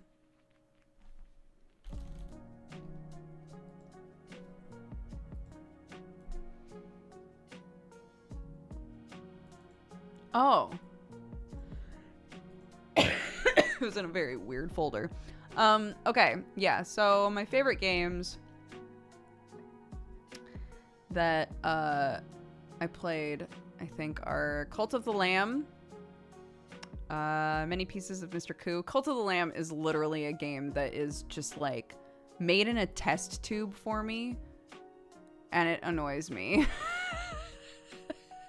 It has everything I want in a game, and that pisses me off. Many Pieces of Mr. Ku, I think is going to be really interesting and fun. Escape Academy was great. Dome Keeper, very fun. Four Tales, I think, is going to be really neat. I really liked the aesthetic of that one. Melatonin, I want to play more of immediately, but again, I can't. So I'll just deal with that in my heart. Oh, why didn't I put anything next to these? Moonscars was really fun. I think Moonscars is going to wind up being neat. Building full of cats seems like it's going to be simple. Like in a fine way. It's literally a hidden object game where you find cats and they only let you do one level, and it was so cute.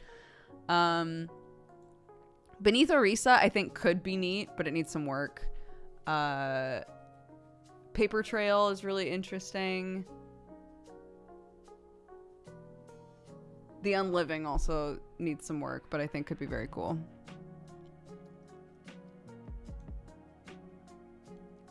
So yeah.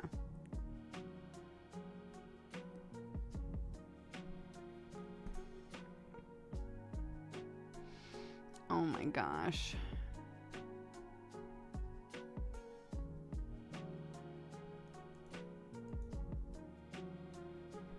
I do want to play Stray, yeah.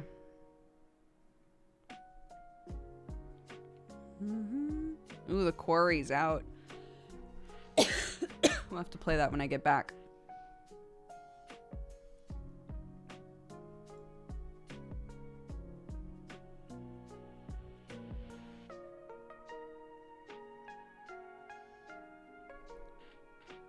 I did try Potion Permit, yeah.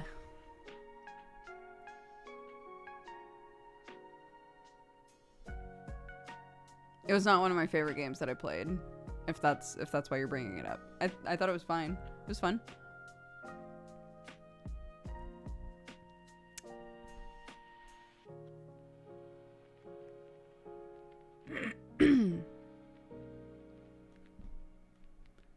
Let's see. What do we got?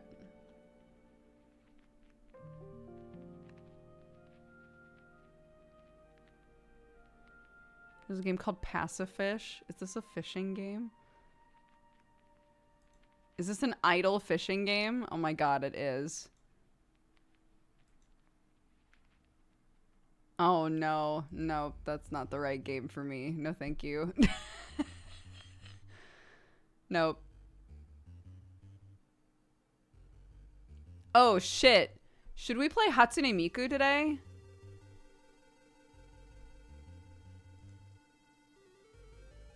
Because Summer said that it's totally safe to play on stream.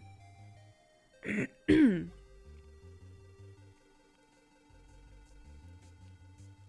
I don't think Summer would lie.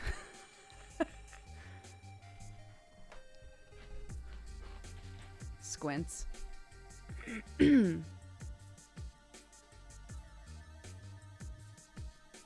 It's a basically, from what I understand, it's a rhythm game that incorporates a bunch of different Vocaloid, like, singers. Safe and appropriate are two different things. Is this potentially an inappropriate game? I don't see why it would be.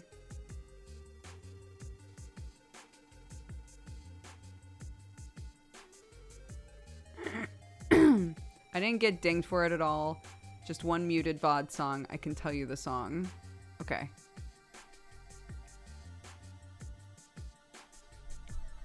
Yeah, tell me what song you got dinged for. And I'll make sure I don't do that song.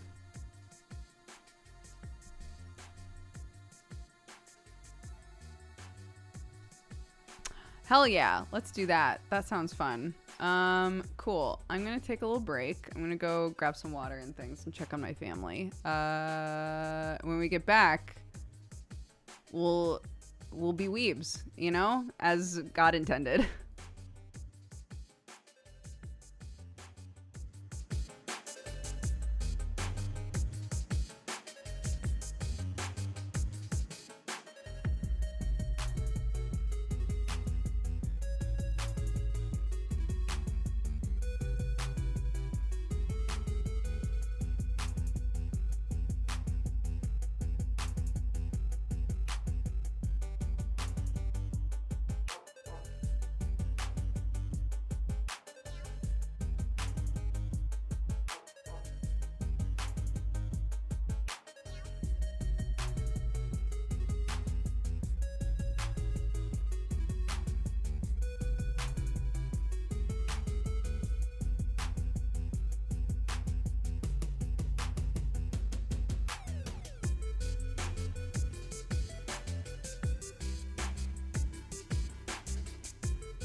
Hi guys, sorry, my child is going through it.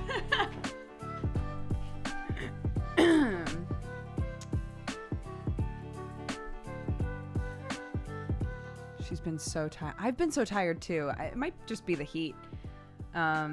She's just been like so tired. Beep. Come back. Come back, Dodger. Dodger?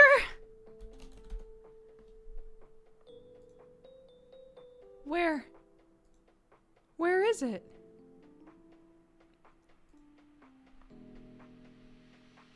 Oh my god. Oh no, we're dropping so many frames. What is happening? Can you guys hear me?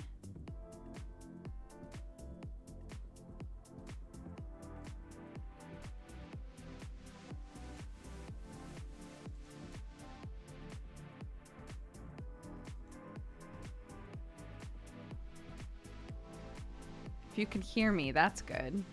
Hello? Hello?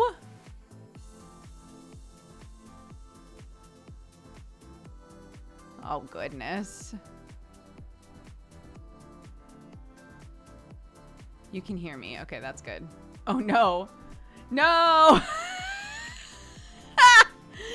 No! That's not what we want. Wait a minute. There we go.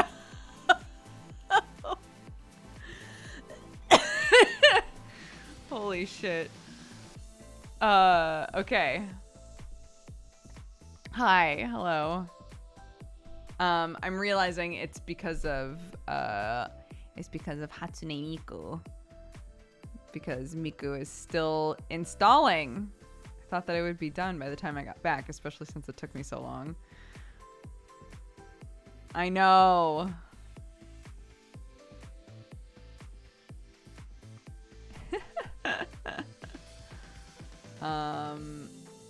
So yeah, this is taking a little bit. My bad.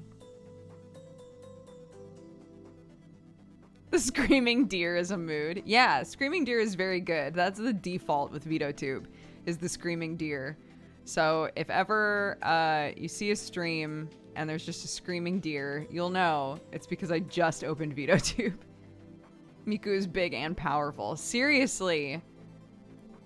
Miku is so powerful. That's okay. Oh, also it's not demo day anymore. Beep. Okay. All right. Well, we're just gonna, you know, we'll just chill. We'll just chill here for a minute.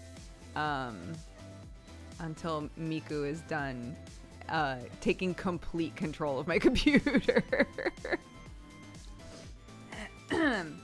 Yeah, oh my god. I went into the living room and Clark was asleep and I looked at Sam like, Sam, because the last couple days that she's fallen asleep, it has been impossible to get her to bed. And he was like, she literally just fell asleep, but she was like sobbing about everything. Like, she obviously really needed to sleep, so I don't know what to do. So, would you like a little work in progress laugh? Yes, please. So I went to Clark because he was like, Clarky, can you wake up? Maybe we could like have a little snack or something. And she was like, no, leave me alone, and like wouldn't open her eyes. So I tried to get in there and be like, maybe you and it's really warm, isn't it? Maybe you and Daddy could make smoothies. And she was like, smoothies? I was like, yeah, maybe I, before I go back to work, I could set up the blender and then you and Daddy could make smoothies. Maybe, because we've got lots of fruit and we've got all that ice, right? Like maybe you guys could do a smoothie together. And she was like, I want to make smoothies, and like just exploded from the couch. So, yeah, I helped, but at what cost? It might be a real mistake, but check DMs. Okay.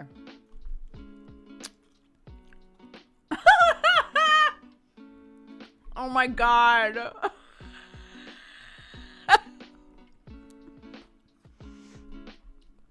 So I'm not gonna show this to you, but just FYI, I was on Pinterest looking for like pictures to use for references, and anytime you type in buff man, you wind up in like a weird place. And I wound up in like kind of this like a ship dynamics sort of zone of Pinterest, but entirely with like large or beefy characters as one part of the ship, right? And I just found so many funny pictures that were like big ripped person and really tiny person. I kept sending them to Summer because I was like, is this Dash and Piper? They were making me laugh so hard. So, Summer just sent me a redrawn version of one of those, and it's very funny.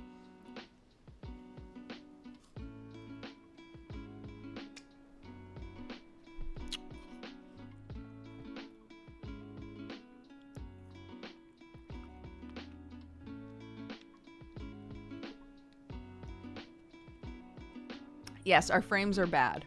Our frames are bad and they hate everyone. But it's because we're downloading Hatsune Miku Project Diva Megamix Plus, which I thought was going to download over the break and did not download fast enough. So we're just killing time now.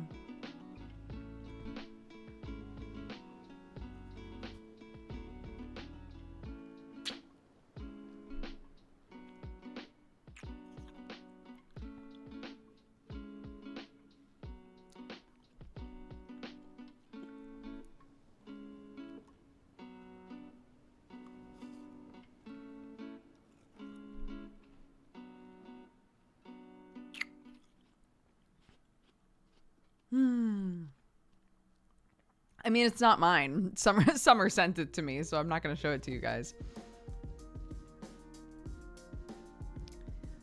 But it's very funny. I need to catch up on Deadbeats. I need my Idiot Squad content. Deadbeats, yo.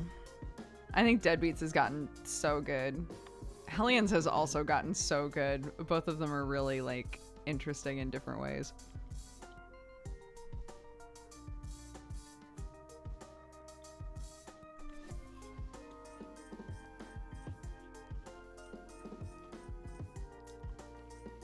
We're close, y'all. We're close. She's almost done.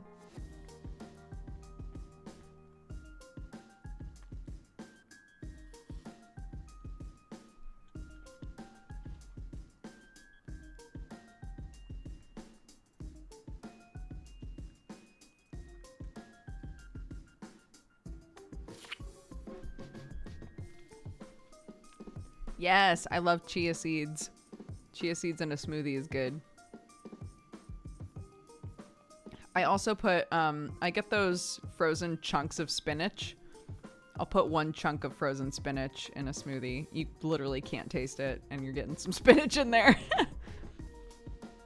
Let's go! Let's go, Miku! Miku! Miku!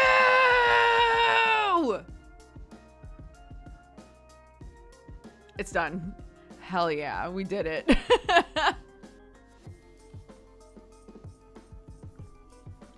Okay. Incredible. We're back.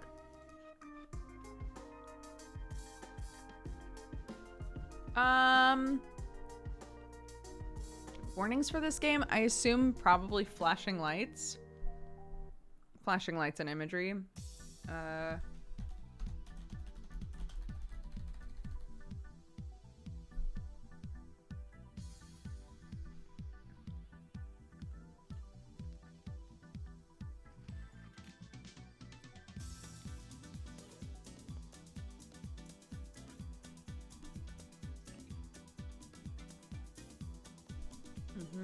That stays the same.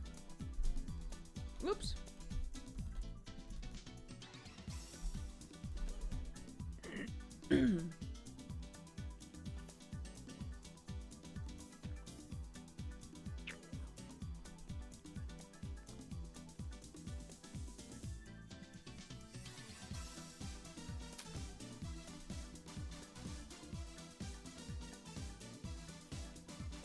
We're setting some up. Okay.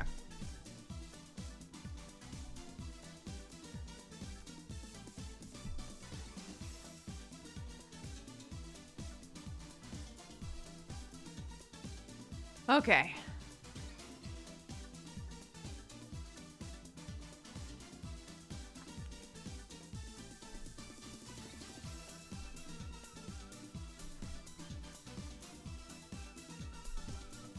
I didn't think about freezing my spinach. I always get it fresh from my smoothies and have to rush to get it all used up. Oh, yeah. If you can find... I mean, you can freeze it yourself, but... if you can find bagged frozen spinach, normally the spinach is frozen in, like, almost cubes. And you can literally just grab, like, a cube of spinach and just toss it in there. It's great.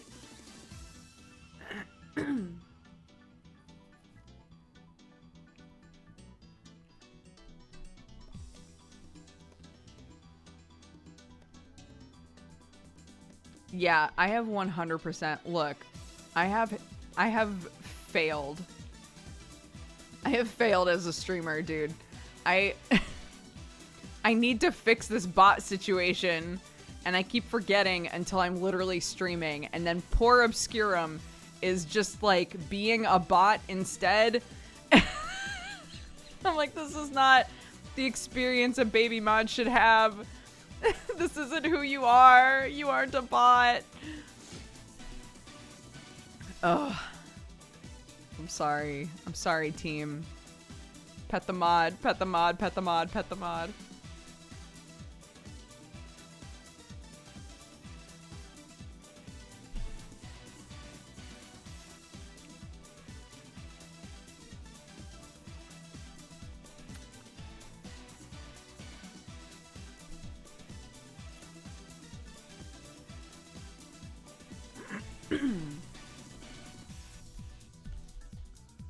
Okay.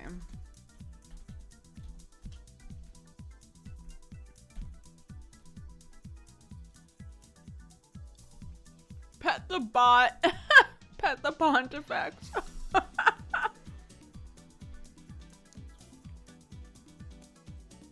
Oh, this game has a weird bug after the tutorial sometimes with button bindings messing up. If it does happen, you need to remap in settings. Oof, okay.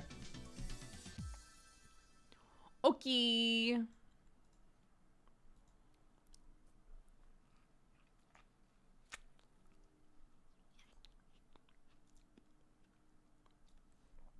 Okay.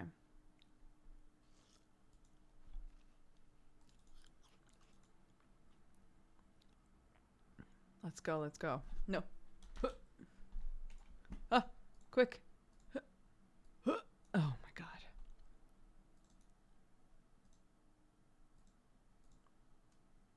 Okay.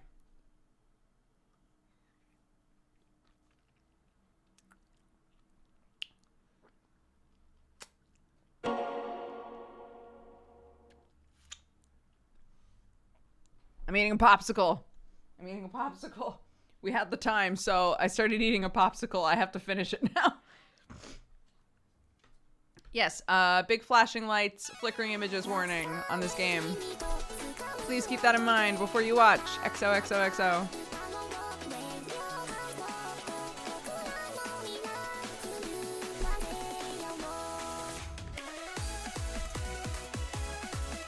Cute.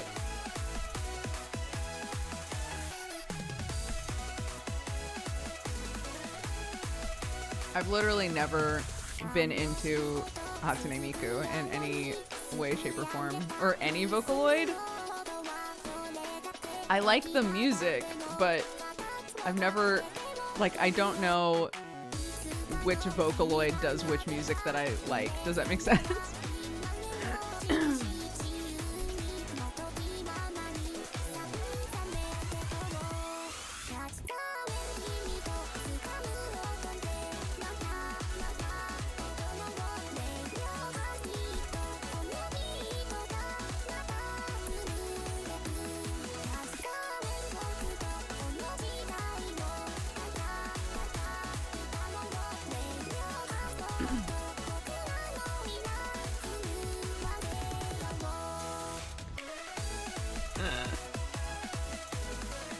They look cute, but I have no idea what's happening. Yeah, same. Yeah, that's, yes.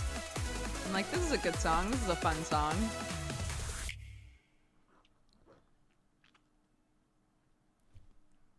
Okay, I know this is weird, but I'm going to restart the stream because we have a huge delay because of all of those dropped frames from before. So one sec, I'll be right back.